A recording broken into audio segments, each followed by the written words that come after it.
If your capping machines is causing rejects or downtime, this is the first place to look. The issue is usually cross-threading, inconsistent torque, loose caps and bottlenecks after filling.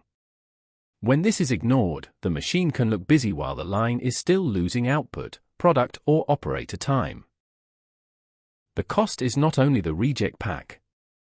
It is rework, cleaning, stoppages, missed orders and operators compensating for a process that should be controlled by the machinery. The practical check is simple: show cap placement, torque control, cap sorting and container handling through the capper.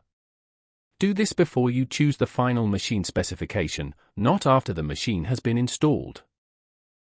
Technically, cap type, container stability, torque range and feed method decide whether semi-automatic or fully automatic capping is right. That is why two products that appear similar can need very different machinery setups. Typical applications include screw caps, pumps, triggers, ROPP caps, jars, bottles and specialist closures. The right solution depends on your product, pack format, output target and the level of automation you want to reach.